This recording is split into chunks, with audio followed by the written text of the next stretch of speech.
clapping? Because I he's don't happy know to what have us he's here. doing. He just does that all the time. It scares the shit out of me. He's got the clap. We haven't even done anything. We got applause.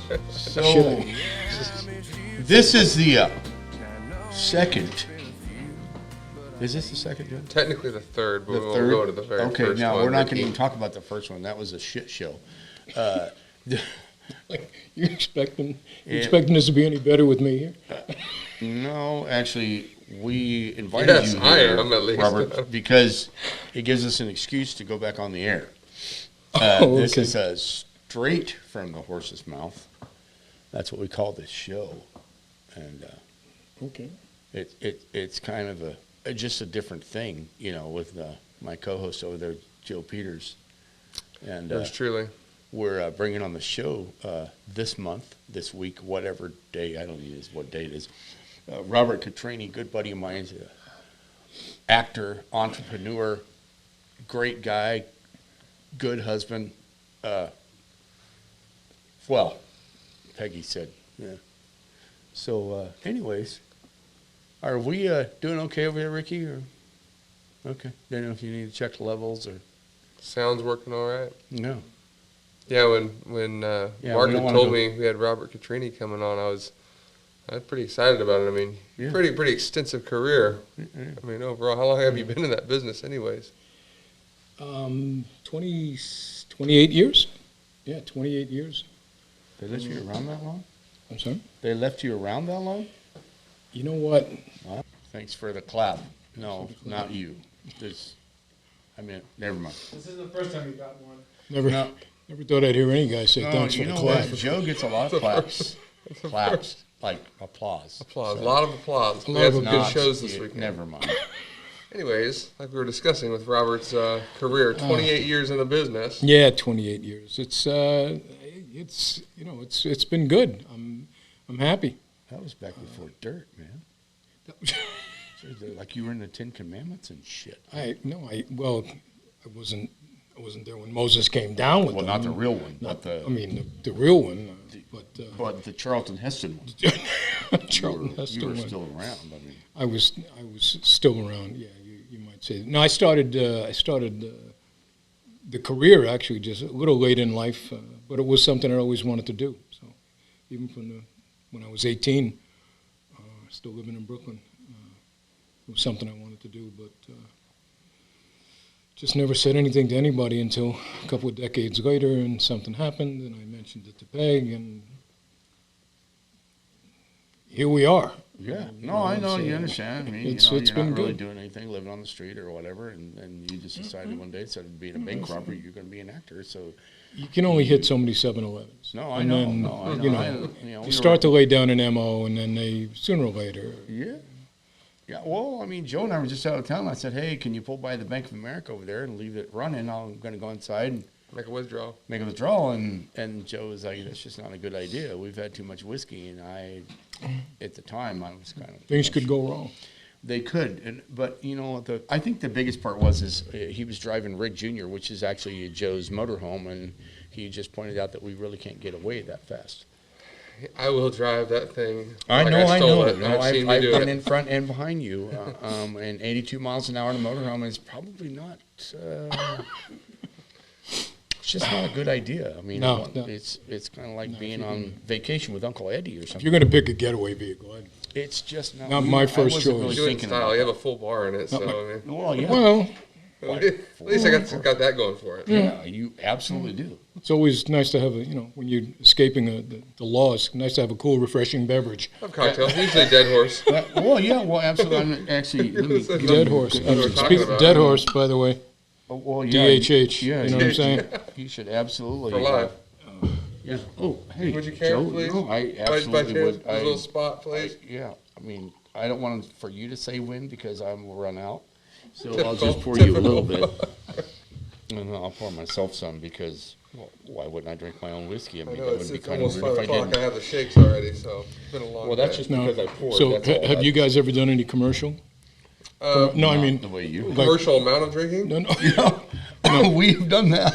Just- We absolutely have. don't cover up. Don't cover up the Don't cover up the label. logo. Don't cover up the So label. Make sure that label drink, is. Take the label smooth out. Well, the label's Absolutely. all over mine, Bobby. So. This is true. Yeah, cheers Well, to a cheers. good show. Salud. So However you say that in Brooklyn, whatever. Where? What it's part? about as refreshing as a drink could be. Yeah. Whoa, that's got to kick. Now, could you imagine drinking that by commercial quantities while you're running from the cops and Rick Jr.? I mean, I actually can. That sounds like it's a good idea. yeah, hell. And trying to maintain control of the RV. Yeah. That's what you got cruise control for. We talked about that on the way over. We have did. cruise control. We did. We just set it and get out and just go back and make some dinner. Or You know. Yeah. tried to get Peggy to go with us because, Peggy is Robert's beautiful wife. So you talk about the woman behind the Yeah. 43 behind the years. front. Yeah. Awesome. Yeah, I can't believe she put up with you for 4. Every I day can't I say believe the she same. put up with you for 40. I say the same exact thing. Yeah, why are you still here? Yeah, I know. I have no idea. Yeah. You know what? Peg, we once said Peg's been with me probably 98% of the sets that I've ever been on.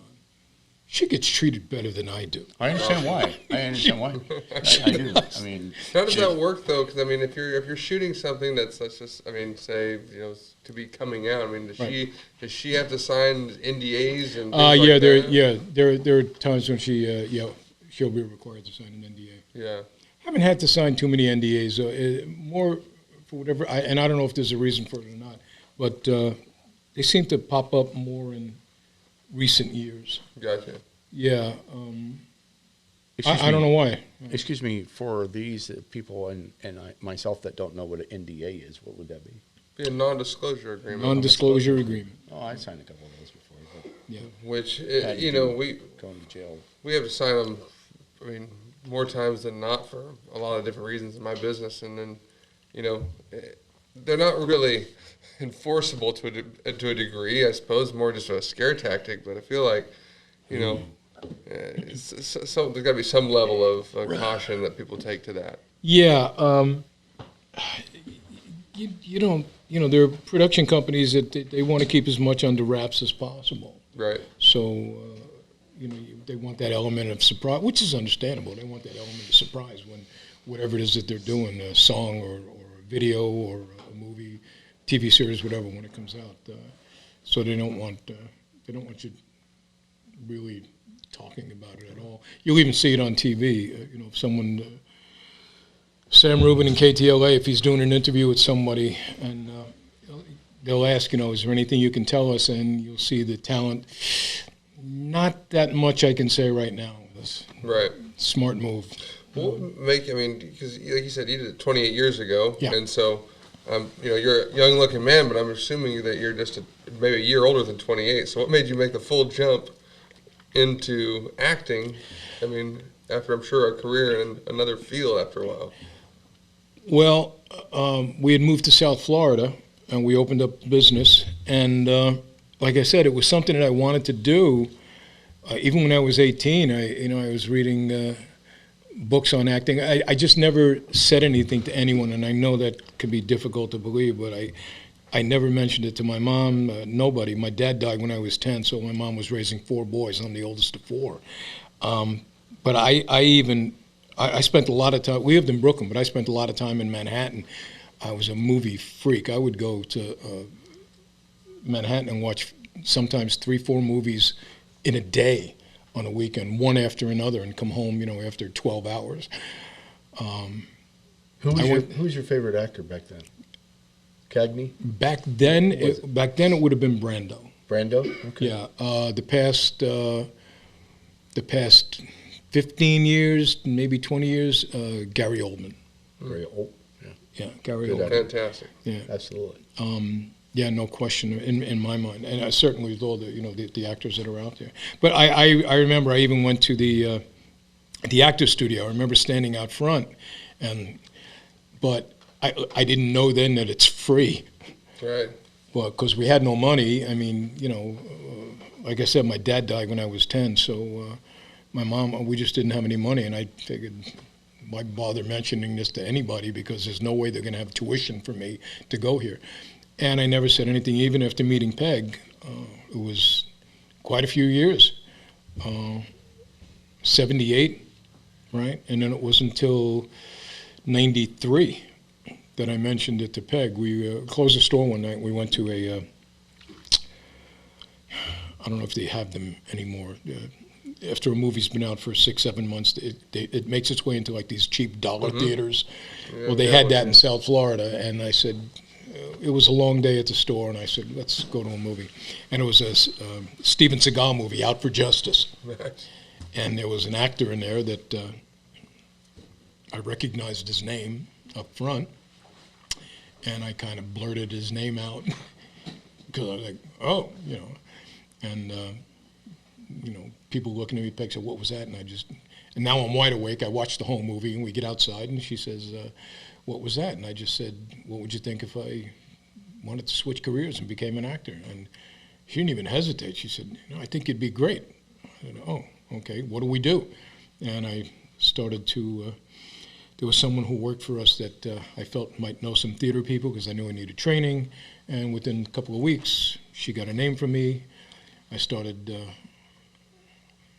I went down to audit a class, an acting class, never been in one before. And they put me on stage. I thought I was just going to sit there and watch whatever it is that they did.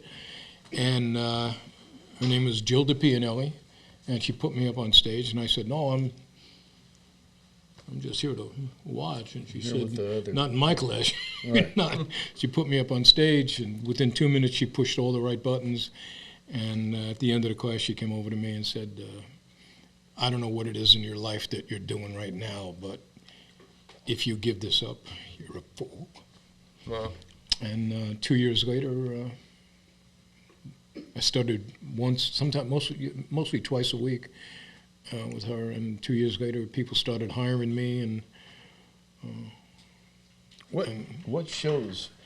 I mean, there's a vast amount of things that you've been on TV and movies. What can you give us a short list, long list of the things that you've been on? Because I would tell everybody that is listening to this, seriously, if you don't know who Robert Catrini is, please Google this guy. He is just phenomenal, and he's been in everything. I mean, thank you. That's very kind. That is very kind. Thank you. God, Law and Order. Peg, you got it punched up there. Yeah, NYPD Blue twice.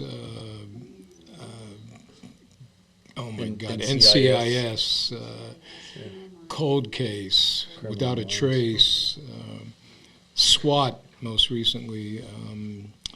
What else? The Purge TV series.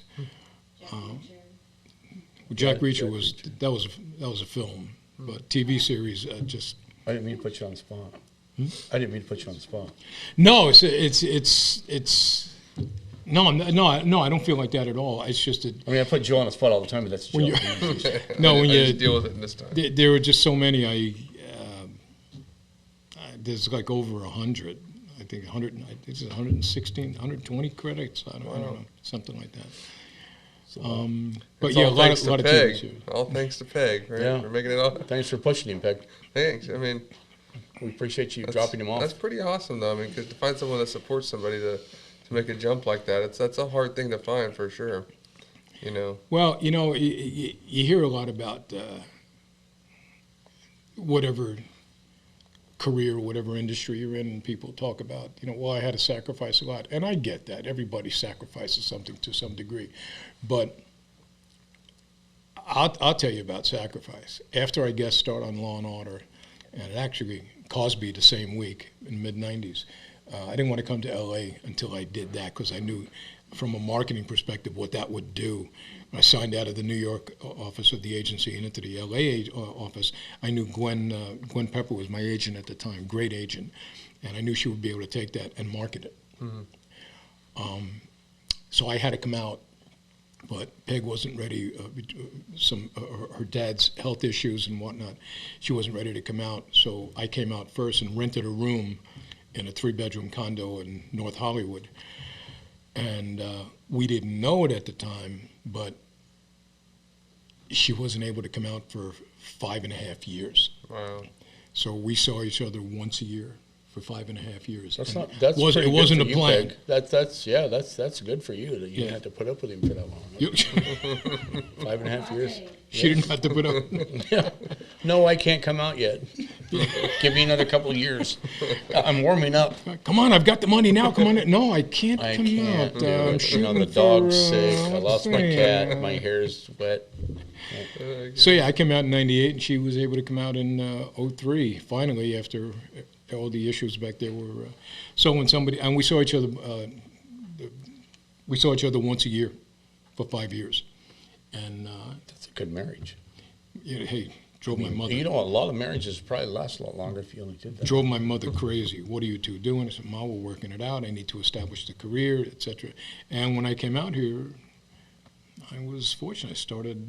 Gwen took the Law and Order and the Cosby thing and started getting me into auditions. I started booking, and it was good. And then Peg finally came out. So when somebody tells me, boy, you know, I sacrificed, I'm like, really?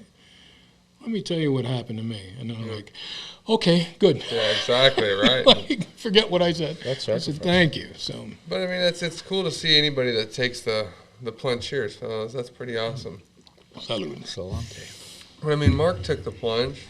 You know, he jumped off the deep end and started making whiskey full time. Oh, I thought Yeah. you were talking about that time at the Ramada Inn with the pool. I thought That was when the shallow end, and that's when he started having to like. make whiskey full time. What stays in Vegas? I know we weren't in Vegas, but I'm just saying it was kind of on the road, But, and it was. but no, I mean, that's got to be a hats Never off to anybody that's willing to change what Yeah, they're doing. you took You a. know?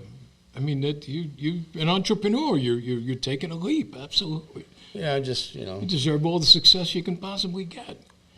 There was a Sure. line that Jim Carrey said in one of his speech that he was giving to a commencement of a class. I want to say it was Stanford. I could be wrong on that, but he said that he had learned from his father that you can fail at doing something you don't love, so you might as well attempt at failing at something that you do love. There absolutely. And I always think about that personally, especially in regards to my music. Because there's going to be a point for me, at least hopefully it goes to a point where I'm going to have to make that decision of jumping off and going full throttle or not. You know what I mean? Sure. I just hope that I have the same amount of support, by people that I love at that point. You want to right here borrow a peg? I'll borrow Peg for a while. I was Peg, gonna say, you only have to see me once every 5 years or so. There you once go. a year, 5 years. That's the deal right there. You know what she's gonna say? She's gonna say, "Is it that time already? It's been a year."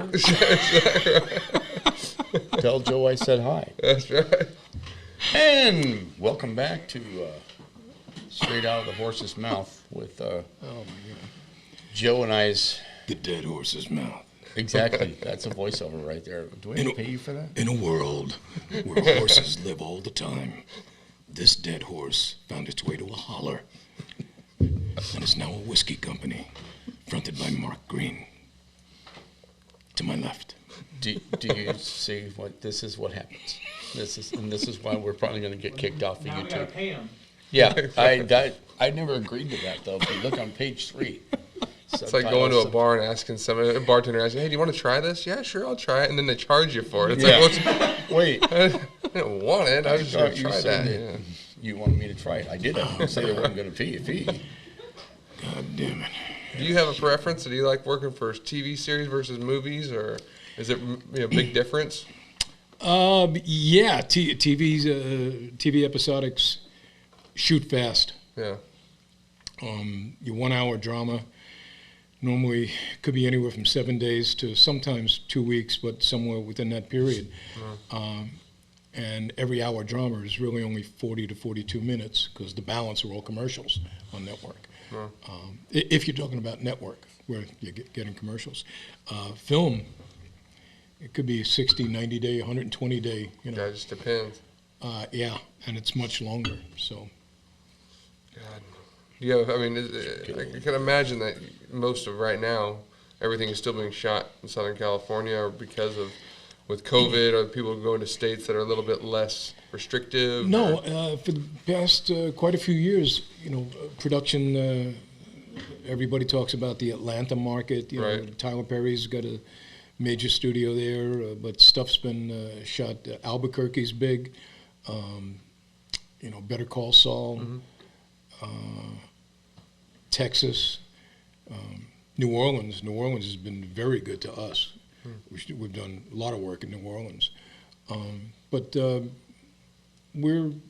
I'm happy here in California. Yeah. You know, I don't personally feel we have to move anywhere else because, you know, they fly us Right. Yeah. and put you up, and then I come back home. You know, the last thing I did was very nice actually. It was a Western called Corsicana, shot in Corsicana, Texas, suburb of Dallas. Isaiah Washington, his directorial debut. This was about five months ago back. Yeah, I got a call from Isaiah's production company. Can you come down? You know, get you on a plane. Can you come down here and shoot this? I didn't even know he was the project. I didn't know anything about the project. They told me about the part, playing a cowboy in the 1880s. I said, yeah, I'll do it. And I got to work with Kevin Gage, which was very cool. Still, I think the best bar fight, by the way, knock around guys, Kevin Gage and Vin Diesel in that bar scene. Absolutely. That's a bar fight. Yeah. That was That's awesome. That was awesome. So yeah, Kevin was great, and it was so yeah. Kevin actually he lives in Temecula, so they flew us both down. But I don't have a preference. I mean, if you're looking, it depends what some people are looking for. If you want a steady paycheck, then you're looking to become a series regular. You know, so that you're working 8-9 months out of the year to do 22 to 24 episodes, and that's network, your ABC, CBS, etc. Cable, most cable series are 7 episodes, 8, 9 episodes, 10 maybe, and then it's done for the season. So it all depends. But a movie, yeah, you pretty much you're one and done, unless it's a sequel and they haven't killed you, and they very often kill me. You die good. You know, in Jack Reacher, that's one of my favorite shots of the whole movie. And I've told you that before. That's one of my favorite scenes. Is duct taped in the chair. Duct taped in the chair. And he beat me to death. Thanks. the guy just beat you to death. He beat me to I death. I could, you know, I was like, that was pretty Well, awesome. SWAT. I did SWAT. Duct taped me in a chair and tortured me. Yeah. Well, Sounds like going on the road with Mark. kind of. It is. It's very much like that. Well, the Gianni Versace, the assassination of Gianni Versace, episode 2, Manhunt. Whole head Duct tape. duct taped and cut off my breathing on the bed. And it was, I guess I would think we should have bought stock in duct tape before. maybe, Tape. maybe. Peg, do you have duct tape? Yeah, but he duct taped my. I think Mark is getting an idea. He wants to duct tape me right now. Yeah. They really. Yeah. So you can't move. I mean, you know. Oh, my I mean, God. But you were mentioning that, I mean, because of all this COVID stuff going on, you got to do some pretty serious, I mean, precautionary things right now to keep up and to be able to stay working if you have to go to work, correct? yeah, there are a lot of precautions that I mean the industry has changed. Even auditioning, you know, the only TV series that I can think of where producers and director were actually showing up for the audition is NCIS. Everything else that I've ever read for in the last couple of years, you're in the room with a casting director, and they're running the camera, and they put you on tape, and then the producers will see that at some point, and they book you off the tape. NCIS, you go in, and everybody's sitting there. So COVID really brought to light for casting that we're putting people on tape anyway and sending it to producers. Now these guys can do it at home and send it to us, and we're going to still send it to producers, so maybe we don't even have to go into the office anymore. 100%. And so, yeah. Well, I think, you know, and almost kind of pivot off of that, I was discussing today with a couple of my friends that are looking to sell their houses here in Bakersfield, and you know, real estate market's really hot in Bakersfield right now, and a lot of that's being propped up from people moving from LA because they were working for companies that are saying, well, hey, you can just do this from your house, and rather than spend $3,000 a month in LA, you can live in a mansion for $3,000 a month here in Bakersfield. And so people are moving here. That's what we did. Yeah. It's exactly what we did. Yeah. Once we realized, I don't have to be. But the caveat to that is I also wanted to be within driving distance. For sure. I mean, easy driving distance. We looked at Palm Springs, and I said, well, 2.5 hours. Then we saw what was available here in Bakersfield, plus Mark. Because Mark, you know what I mean? Mark. That's where the home values really drop. That's that's the big caveat. Yeah, Everyone that wants to move here. Absolutely. I because mean, people are drinking a lot of Dead Horse, and I mean, it's just kind of taking community's a going hold to hell. Yeah, it's the whole communities went to shit. It's going under. Yeah, and so my friend moved here to help save me, and Joe Peters isn't helping much. Yeah, But we're working on it. I mean, we're just working through stuff right now. But It's it's kind of like working marriage through counseling stuff. almost. Sometimes, I mean, almost, yeah. You know, I'm, for those that don't know, primarily my main source of income comes from the oil and gas industry. And so, that world's changed a lot, but drilling rigs are still running, and I get to go to drilling rigs and, and do my sales and stuff. But I mean, for Mark, for you, I mean, you're selling to, to markets and trying to get in bars and stuff. So it's like, a lot of these places are shut down. How do you guys even tackle that right now? I mean, I know you're saying Cody's right in the middle of it, isn't he? Yeah, I mean, Cody's done a phenomenal job. He's got us where we're at a lot. But, a lot of it is, honestly, is just putting myself out there. And I'm not afraid to do that. I mean, Right. It's like with your music. You can't, failure is not an option with Right. that. You know what? You can only shut the door in my face so many times. And sooner or later, I'm going to put my foot in the door, and then you can't shut it. And you have to listen to me Exactly. for a second. No, I'm teasing. It's just a lot of footwork.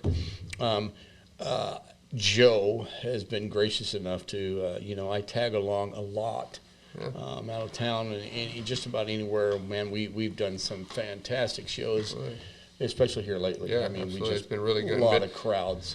Well, the show gets bigger and bigger. Absolutely It's does. getting bigger and bigger. We've got a surprise coming up in May sometime, somewhere around there. And you guys are gonna, just flip out. It's gonna be a big show. We got a lot of good things in the work, and I think that's, to me, that's as a Bakersfield born and raised person. I mean, to see people from Bakersfield doing well and also have that camaraderie and being, if you're good, like I've said it 100 times, if you're a good person, you're a good person, and people like to work with good people.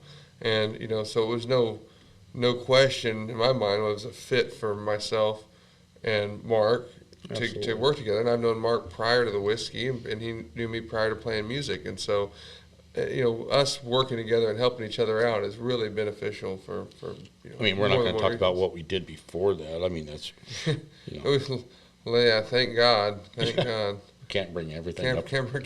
We get- It's called a description and evidence, buddy. Right, that's the thing that you said that you had to sign. Yeah, That's we signed that for each The other. NDA. We're That's not exactly gonna, right. We're not going to talk about that because Understandable. 100%. I'm going to need some more to drink right now. I mean, Plus, I think that the judge dropped those charges, didn't he? well, here's the Statute of thing. limitations. Yeah, honestly, Statute statute of of limitations, limitations, and there was really no. I mean, the sheep were happy, we were happy. There was really no victim in the thing. Everything was fine. That was his crimes, not Yeah, mine. well, that was just that one time. It was in college. Not that I went to college, but I drove through the parking lot a couple times. I don't know if that counts. Yeah, something like that. Yeah. Check in, Something like check that. in, yeah, check in, Right. check Pull in into a college parking lot. Anything can happen. You could honestly say, I went to college. That's the way I look at Right. it. I mean, You don't have to tell them I didn't study, but I Hold up in went a court of law. to college. Exactly. That's not a lie. nothing wrong with having a Not 6th grade perjury. education. Exactly. It's got me run up.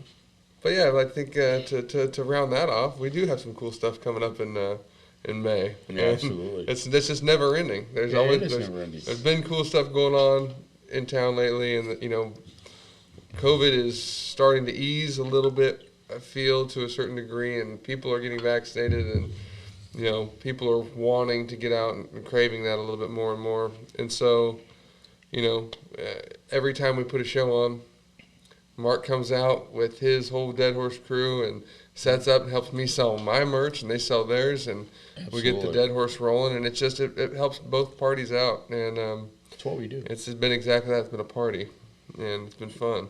So Yeah, I'm absolutely. glad that Robert's now right here in the you've been mix of the sucked whole into show. the family. Mix of the whole Yeah, show. you've been sucked into the family. We're going to do a little ceremony after this and burn a card. I was going to say, you're going to burn something in my hand, and Probably. It's Little have to dead do horse like a- brand yeah, a right little- there. have to do like a pinky blood thing. Yeah, and, that's well. is it with like an COVID, oath don't know I if have we're to gonna do that take, or- or- Yeah, well, there's an oath. You just never know. oh my It's God. it's a Catholic thing. It's not. We've talked about this before. It's not. I mean, we really don't have a priest on hand unless you can play one. If you can play a priest, then we'll do that. I can play a priest, you know. You can play everything, Robert. I've seen it. That's something that's funny to me because acting is extremely intimidating to me. You know, it's something that I always think about. Oh man, that'd be interesting to do, but it's always something that's it's an intimidating thing. You know, I don't know what aspect. I couldn't put my finger on what aspect of it would be intimidating, but I don't know. It's just an interesting, Well, I think it's an the interesting performance. occupation. Yeah, performance. I mean, Yeah. you're in front of in the back of your mind that millions of people are going to see this. I Right. mean, and that would be intimidating. That to me is the thing. I used to be something that not a lot of people know. Even before I met Peg, in my mid-teens to late 20s, around New York, I fronted a band. You know, and we played all over the Bronx and primarily the Bronx, actually, now that I think about it, and Westchester County. So I was used to being on stage and performing, but you blow a song one night for whatever reason you're not happy with it. Yeah. The next night, even if you're doing a play on a stage, you got another performance coming up. Yeah. Not so with TV and film. That's there forever. Right. You put it this way: time is money. Yeah. You know, they don't have time, and I get it. They don't have, you don't have time to have the people that are working for you get the batch correct. You need it now, and this is the way it needs to be done, and you want it because time is money.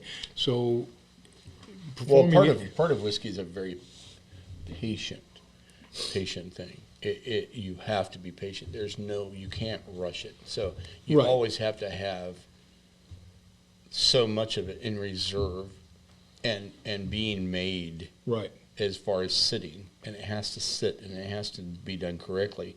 It's like acting. You have to know what you're doing to get it perfect. Yeah. It's like if I tried to be an actor, I'd just fall all over myself. You're gonna fall on my face. But with this, I said it's even though it can be rushed.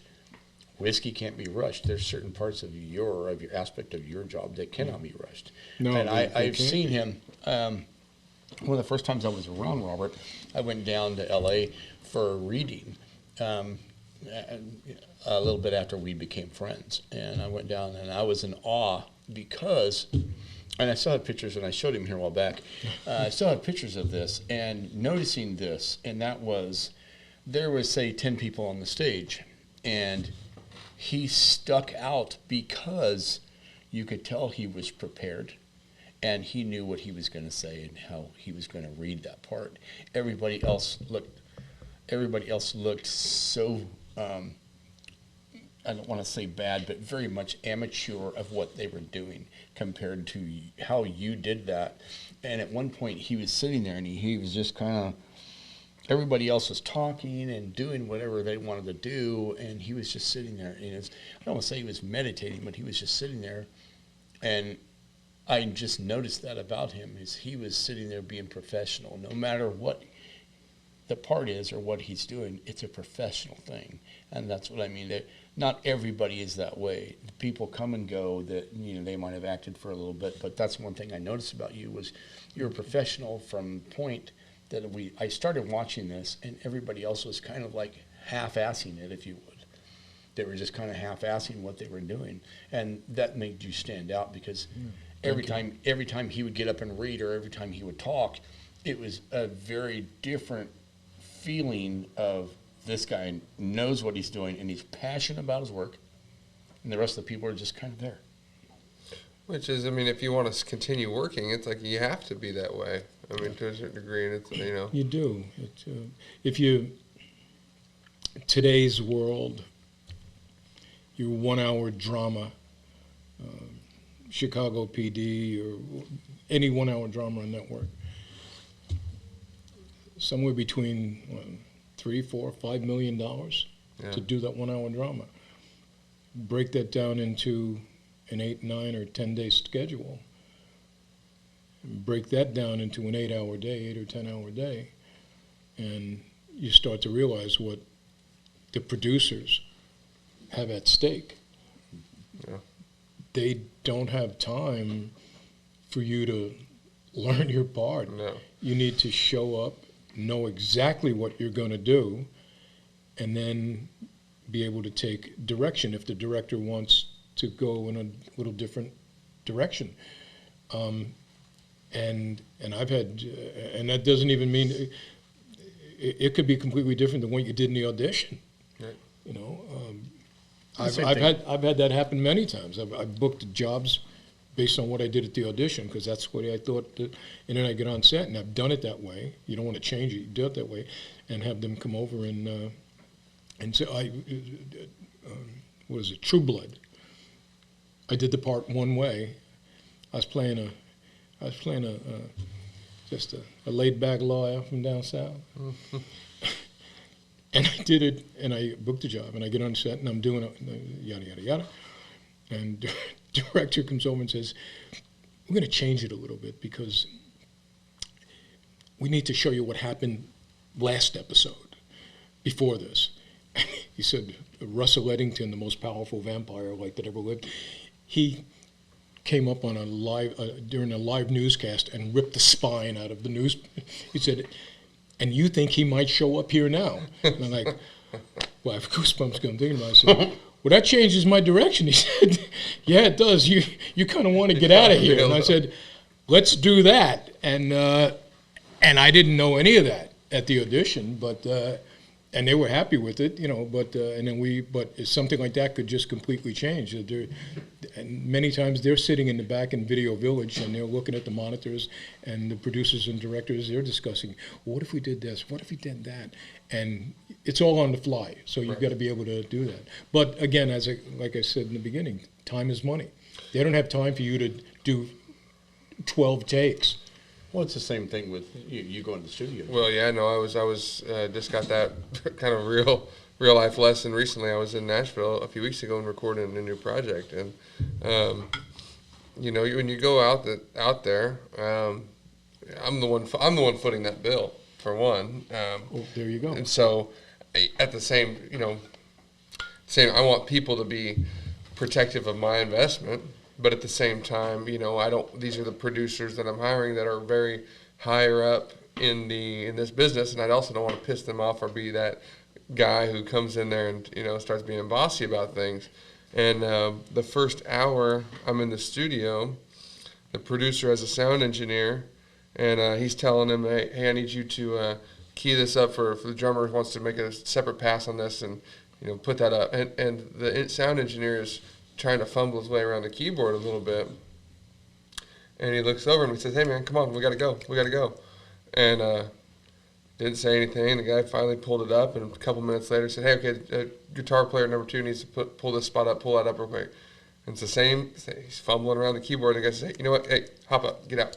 That's exactly right. And you know, I'm sitting there thinking, I'm like, you know, being in the oil and gas industry, you get yelled at nonstop, and so I'm like, I'm used to this. Like, this kid's getting ready to get his ass chewed. Yeah. And but it was nice of them and very professional of them, I thought, to one, take care of my investment in that. Hey, this guy's got money in here, and time is money. You know, the studio's running, the clock's going. It's costing dollars, and you know, that producer stepped into that guy's place and did both jobs for the day. Yeah. And, you know, I thought that was very professional on his part. And, you know, it's what you have to do. And, you know, at the end of the day, I think these people that are professional people, and they've been in this position before, they want to, if they're putting their name on it, they want a good product. and so they're not going to wait around for someone to figure it out. Yeah. You know, and they want to just put their best foot forward. And, acting, just like any profession, carpentry, producing on, working on a soundboard, you enter at a certain level, Right. And as long as you have a professional mindset, Yep. even though you don't know all of it, Right. if you show that you're willing to work on at as much a professional level as you can, Right. and in my industry, you start out with co-star roles, and it could be. We've all seen it. You'll always see it. We're sitting in a restaurant, and the camera's rolling, and you and I are doing a scene, and the waitress walks over and says, "Here's your coffee," and that's all you ever see of her. Mm-hmm. But the fact that she spoke some words, she just made a day's pay. Right. Some actors might try to go for the Oscar. Yeah. Here's your just that? coffee. And no, your job is to move the storyline along and make it as realistic as possible. And now, once that actor, actress, or whomever, once they do that, and the producer, that was good. That was totally believable. A couple more co-star roles, maybe a couple more lines. But then when you graduate to guest star, that's what actors, guest star and then series regular, or hopefully guest star, they're going to give you a lot more lines. Right. But they may not toss that at you right away. Right. I do my own, my dad was a master carpenter, so I do all my own trim work around the house. When I started, I might not have been asked to build the table because he doesn't know how to do. No. Let's see if he knows how to cut wood first. Right. Show him how to operate the table, and it's like that with any business, 100%. even in on an oil rig. Right, At some 100% point, you learn, a lot more now than you Start did at the back bottom. then. You start at Exactly. the bottom. You're So- scrubbing and cleaning. There you go. But Boy, time, did I start at the bottom. time is definitely money. And you realize it when it's coming out of your own. Well, when it's pocket. coming out of your own pocket too, Sure. Yeah. because I don't. How do you tell somebody who's, these guys were taking a chance on me to a degree, and they're giving me the friends and family rate, and I know they have got bigger and better clients to deal with, so you don't want to be, rude and overbearing in these situations, but at the same time you gotta, let them know what you want, and. I think a lot of that has to do with the pre-planning of these things and having a general idea together about what the project's going to come to. And it's like if you just start throwing bricks up and you don't know you're building a house, you don't know it's, you got to have an idea of what you're going to build before it's a finished product. Exactly. I remember you guys, when I was a little kid, I was like maybe 4 or 5 years old, and my grandpa sitting me down with these seriously like wooden buckets that he had, and going and getting spring water from the creek, going down and walking down the creek, and it's way down there. You walk down there and get these 2 pails of water basically, and you're trying to walk up with them without spilling them because you're going to get yelled at if you spill it. You're talking about starting at the bottom, and I have no idea at that age why I'm dragging these and trying not to spill this water out of these buckets, because my grandpa told me to, and my dad's all, what's taking you so long? It's 100 yards way downhill.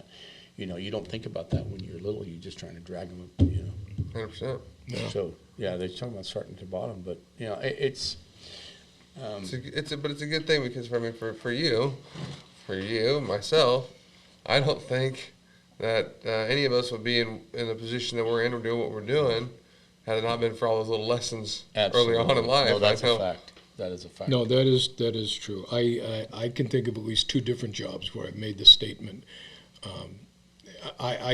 Companies that I've worked for, I've tended to shoot up the ladder maybe a lot quicker than others that were there, all the way back to the New York Stock Exchange when I worked for Merrill Lynch. But when I was asked decades ago, how come you're in a position, but these other, I said, that's because they went to, at that time, I said, that's because they went to work for, $7 an hour. I went to work for the company. Right. And that's the difference right there. It just is, your mindset makes a difference. Well, I always felt that if I was in a position where You know, and I valued the product that I was ever selling or what I was putting out. I feel like the success behind it would come, you know, Exactly. come further on after it. No different than Dead Horse in that, you know, before it being a company, it was a great whiskey. You know, and it's been in Mark's family for, you know, what, 150 years. 150 years. You know, took somebody to envision it being bigger than it is to make it what Either it that or is they were today. just like drinking a lot, you know, which is being Irish people. I mean, it's got, you know, hey, make this instead of going and buying it. I mean, you know, Right. Well, you know, you appreciated it for what it is, and it makes it that much Absolutely. easier to sell and produce. absolutely. You know? It- But that's got to be a fearful thing because if you look at yourself as a product, and now you're getting into an industry, you know later in your career, and it's like how you're putting faith in a product that you have no real assuredness in per se. You know, that's a scary thing. Well, without a net. actors are we are the product. Right, exactly. You know, we're the commodity that the studios use. You know, and But for you being not starting without any prior experience, you're jumping off head first into something that may or may not work. That's gotta be a scary thing. that is true. Started very late. So, what you know, I've had people tell me, yeah, but the flip side of that coin is, so you started late, but look at all the life experience that you brought with you. So when you finally did decide to start, it helped. Yeah, Right. all right, I can't Makes deny sense. that. You know, I hope it helped, but it's back to what you were saying before.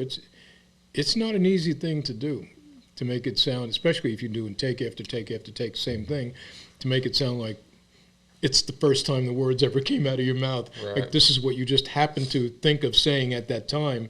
Meanwhile, you've already said it 15 times. 100%. And because, you know, there's a master shot and then there's a close-up and then there's this and that. So even if they're happy with what you're doing, you're still repeating those same lines over and over and over.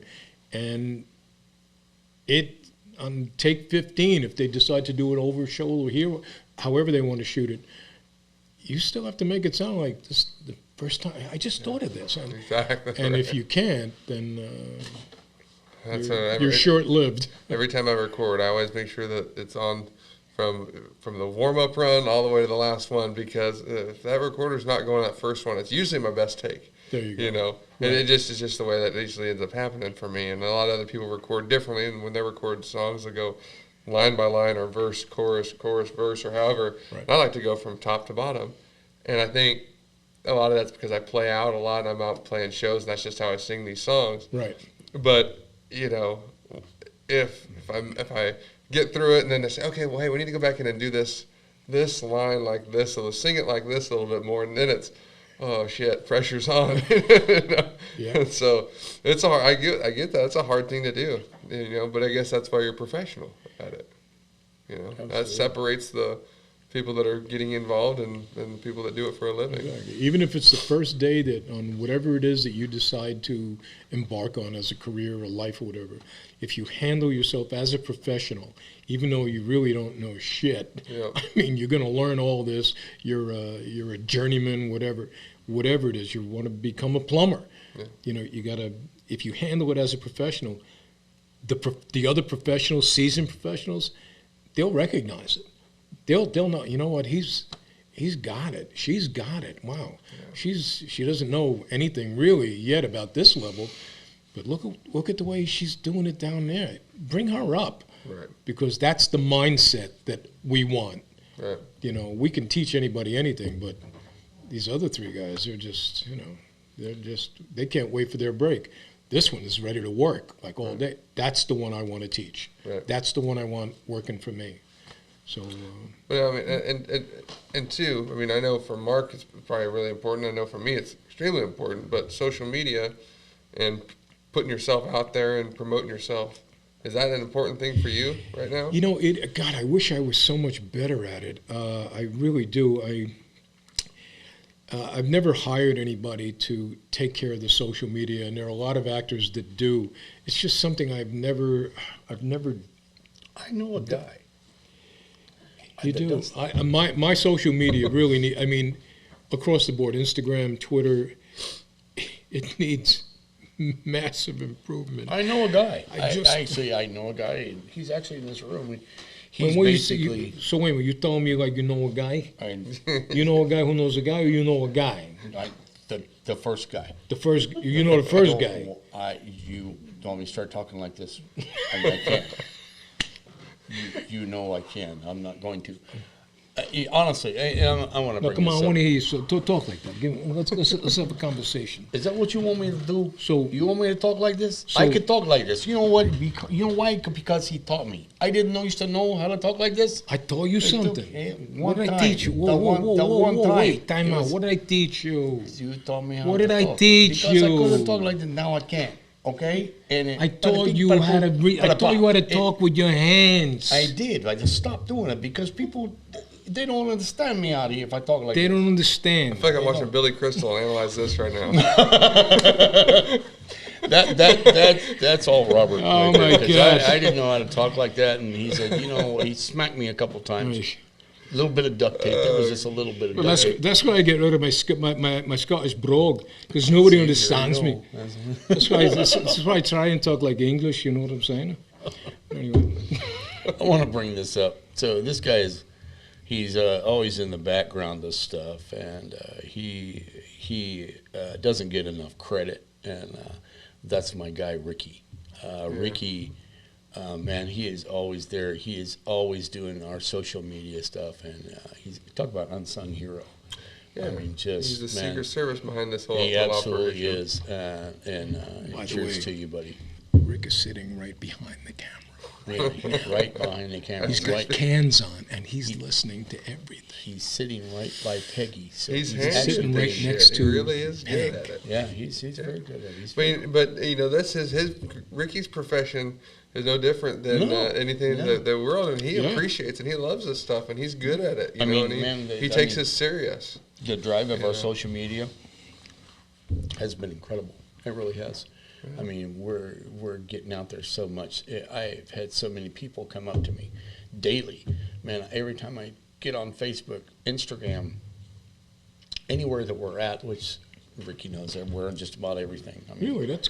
Wow, I'm envious. yeah, well, Wow. I mean, anytime Really? anybody that, well, man, you guys are blowing it up on all the social media. I can't turn on Instagram or Facebook or anything without seeing Dead Horse products, and I take my hat off to you for that, Ricky. I mean, you really do. You blow this up, man, and it's awesome. As I said, I know a guy. I know a guy sitting behind the camera right now Right that now. can alleviate some of your issues. Not all the ones you got. Because I only see one guy sitting behind the camera. Yeah, I'm just saying, because Peg usually takes care of all your issues other than that. I asked Peg to take care of my social media.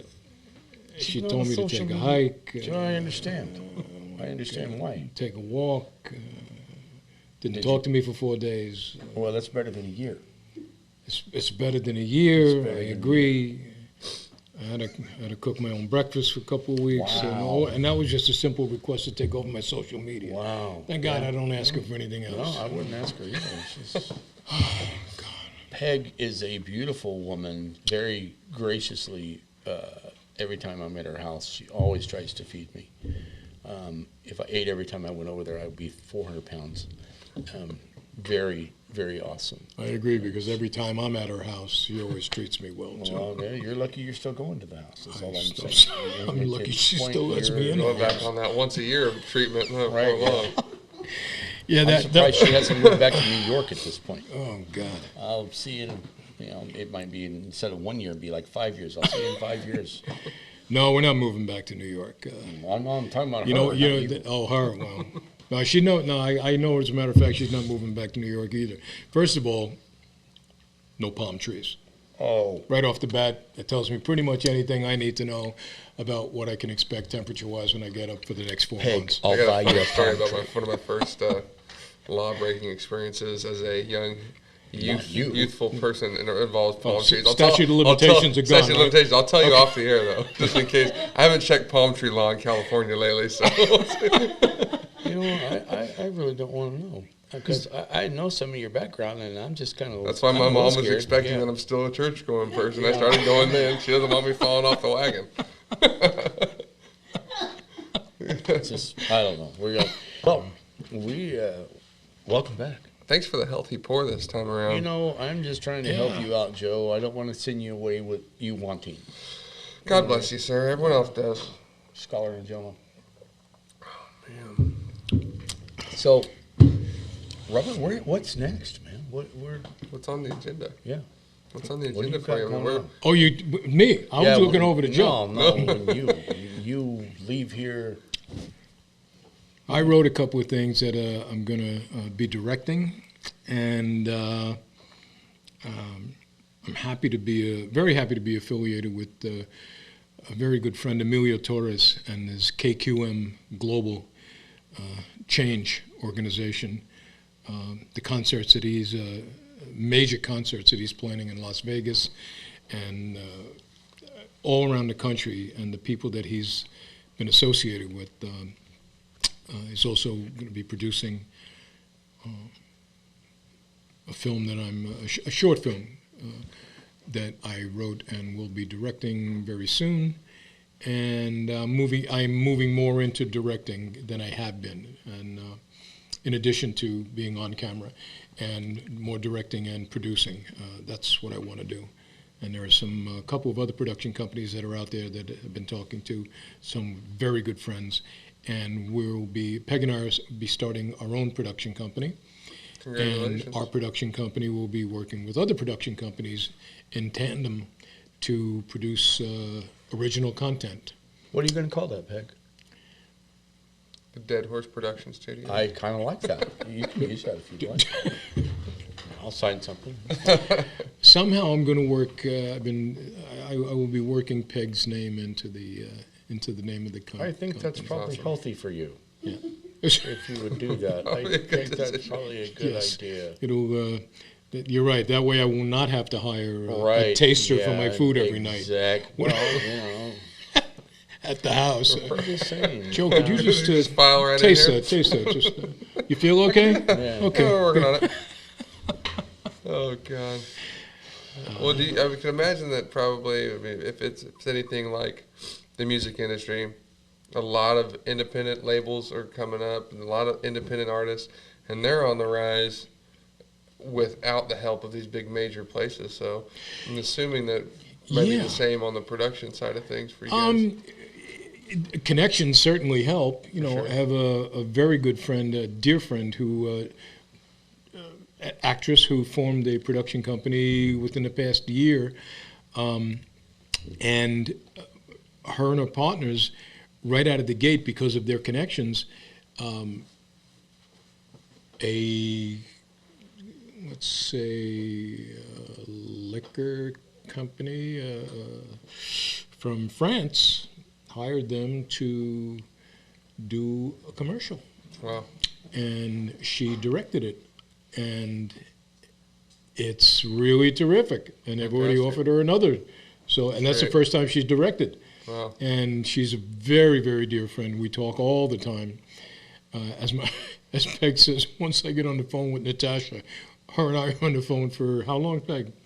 Anywhere from 2 to 5 hours. 2 to 5 2 to hours. 5 hours. Because Way too long. it's a nonstop joke fest. Right. We write comedy together. That's But awesome. yeah, so I told her a couple of weeks ago. I said, I'm very envious.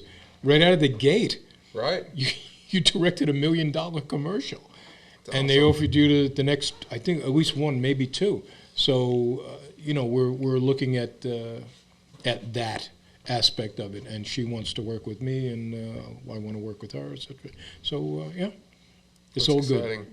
It's all good. Very How about you? exciting. What's going on? For me, it's kind of a whirlwind right now. We're going to release this new project's coming up, and it's going to be completely different than the last project I did, which I was all done. I produced it along with a friend of mine here in town, wrote all that material myself. This project, I'm working with a group in Nashville that has been pitching me some songs. I'm working hand in hand with them and really trying to take this thing to the next level. And I think with every little thing that I do, every show that I do, every piece of music I put out, it just opens another door. And this deal is strange because to stay in the algorithms of Spotify and iTunes, you have to be releasing something essentially every 8 weeks. And to do that as a an independent artist, it costs them a lot of money, and so it costs money to do that. And so I just recorded 5 songs, and I'm going to be releasing those individually about every 8 weeks until I get 3 out, and then I'll release the final 2 as a full package, and it'll hopefully take me through the rest of the year. But Do we get a little taste of that? yeah, I'll play you one. It's funny about that because I'm a firm believer in a good song is a good song, whether it's mine or not. And this project was no different in that because I had a song of mine that I'd written that I was really looking forward to cut. And my friend Tim Stiles sent me one on the way out to Nashville. And he said, "Hey, I just got done writing this song. It's kind of something I think you'd like." And so I listened to it, and I called him, and I said, "Hey, man, I don't know what your plans are for this thing, but can I cut this song while I'm here?" And he said, "Yeah, if you want to." And I made the decision to drop my song that I was really looking forward to and put this one on there. And because it's a project is only a good project if everything's pretty cohesive, I think, you know what I mean? Sure. And this song, not only was it something that really ties into my life, it really kind of bridged the gap across all these other songs, and it really tied everything together. And so, taking, I had to kind of take that artistic desire out of the equation, and say, hey, this is the song for me. And so I'm really excited about it. Everybody that we recorded with over there, they love the song choices, and they love the songs that we're going to be putting out. And so hopefully it just projects me into a little bit further down the road. Nice. Playing with some bigger people now and just opening those doors to conversations. And with COVID starting to ease up a little bit, it's allowing me to be out playing bigger shows, bigger venues, and the phone's starting to ring. How did you the 8-week time frame? How did you come upon that? How did you learn that was an industry standard? Or yeah, the guys that I'd started talking to. There's a gentleman by the name of Tony Morial, and he's been kind of becoming my mentor in a lot of ways, along with Tammy Kidd Hutton from back in Nashville. And these people, this is what they do, and they produce music, and they write music, and they put music out there, and they manage a lot of big artists. And Tony is the king of getting music out there and getting it played. And he's the one that's saying, hey, if you want this to be out there and you want to be an artist that's continually growing, we have found that Spotify is requesting that people put something out every so often. And no different than, say, TikTok or one of the other platforms. So you're putting stuff out there that gets into that algorithm that just, you have to tag certain things, and you have to put it out there so often, and then their numbers start jumping up. And he's got a really good contact with guys over there at Spotify, and they kind of give him that information, and so he takes that back to his artists and says, "This is what the plan is," Nice. Okay. Yeah, so it's a weird thing because I have my responsibilities here in California, and it costs money to do all this stuff. Sure. And it's an investment, but I want to put out no different than Mark putting out whiskey, or you putting out a show. It wants to be the best product possible, and to do that you have to have the best people working with you. Yeah. And I firmly believe that on this project we got the best people in the corner right now, and so I'm excited for it. It's only we're coming up first quarter's ending in the year, so it's only going to get better, as it goes along. So my fingers are crossed. I'm cautiously optimistic. I love that you're interviewing Joe. That's pretty badass. Well, that's appreciated. Oh, yeah. That's appreciated. Started interviewing Mark Joe. doesn't ask me anything except where am I supposed to be, when am I supposed to be there. Sit here and watch. See, he kind of squirmed a little bit. You kind of turned to him and just started, giving it to him. And I was like, okay. No, I appreciate So tell that. us about. Oh, you don't have anything going. You don't have anything going on. Anyway. You're drinking mine. It's okay. Hey, Peg, by you the got way, that duct tape? By the way, You got that duct tape, Peg? I just haven't I appreciate it. Can you tell us when Hillbilly Punch is coming out? It's going to be coming out the 1st of April. Perfect. That's my favorite. Hillbilly Punch right there. He's got a new boxing new lover? flavor. Oh, nice. Yeah. I'm looking forward to trying that. Yeah. Yeah, he hasn't given me any sort of, You were invited. I was invited. Yeah. I was invited. I don't usually show up to things that, involve such heavily drinking, things going on. No, I'm you're just- too good of a Christian I'm- guy to do exactly. that. I'm a church-going Yeah, folk. absolutely. As I was telling your mom, just That's exactly right. Tell her, it keep was letting her, last keep night letting her I know. chatted with her. Keep and I letting her told know. her, I said, hey, Joe's still going to church and everything's drop good. him off at church every Sunday. Exactly. Pick him up. Yeah. I'm sure she would appreciate that very What much. a good guy. I think it was your mom I was talking. Yeah, it's I was telling hard somebody to- on the phone. It's hard to say. It's hard to say. They all just This is going sideways real quick. Hey, Last I'm time just it was happy all- to have Robert with us. Absolutely. Hey, cheers. I'm happy you guys invited me. That was, Mark. Well, you. we had to invite somebody, and Meg it and just kept Ricky. declining. Jeez. I know. So we ended up with you. I mean, yeah. I didn't want to do this alone Well, by myself. By the way, Yes, I don't I, mind. I never break the fourth wall, but I have to tell you. See, this is a fluke. Peg and I were parking the car. They were out front, and they said, You "Yo, look come over interesting." here." And Mark said, "You doing anything like now?" And I said, "Yeah, I'm going to have dinner. Screw the dinner. Come on, I'm going to do it." And that's how I'm here. And, it's a Never good met thing. these guys before. Yeah, it's a good thing that, he showed up with Peggy, because Peggy was like, well, can't we just tie him down to the chair and we'll go eat? I'm like, well, we could do that. I have a question. What's, Is that a guitar sitting over there? Yes, it is. It's Joe's guitar. That- And, That's wait a minute. This Joe. yeah, that Joe. Does he know how to play that thing? Yeah, quite a bit. barely. Yeah, Very When he rarely. has strings on it. Exactly. It's and it was really funny. We didn't talk about this before, but it's actually an older guitar that he got from Montgomery Ward's when he was a kid. No, that's total bullshit. It just I do have an interesting story, and I was telling you about that. That guitar was from my ex's stepfather. Yeah. And it was a guitar that he just didn't really care for, and he let me use it. And after our split, that guitar stayed behind, and it's become my most favorite guitar that I have. I take it everywhere with me, and so it's about the best thing that come out of that relationship. there's I a think. lot of stories in that guitar. A lot of stories. I've written a lot of songs on it. Absolutely. I'll show you one if you'd like to hear one. Absolutely. When we Absolutely. come back, we're going to have Perfect. Joe play us some stuff.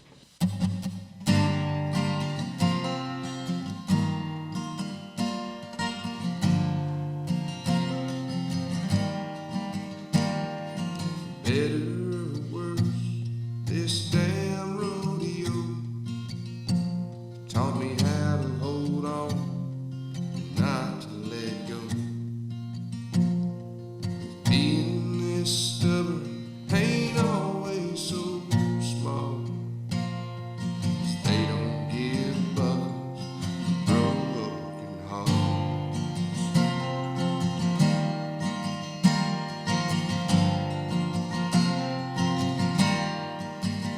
Got 2 pins in my ankle, 3 more in my back.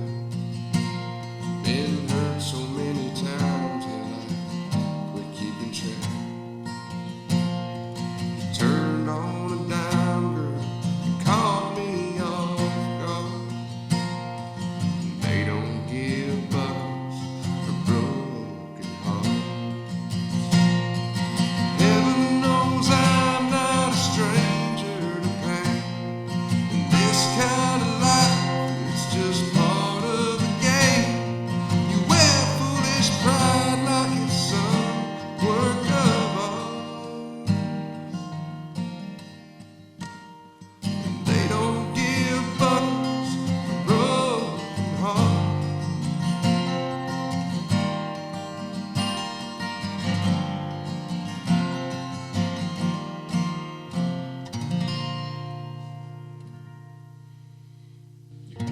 We'll just get the rest of it out to you guys when the EP releases in a month or so. So that's Buckles and Broken Hearts, written by Mr. Tim Stiles here in Bakersfield. And thank you guys for being with us today. It's been an awesome podcast. I want to thank Robert Catrini for being on here with us. Mr. Mark Green, as always. You just heard it straight from the horse's mouth. Thank you guys.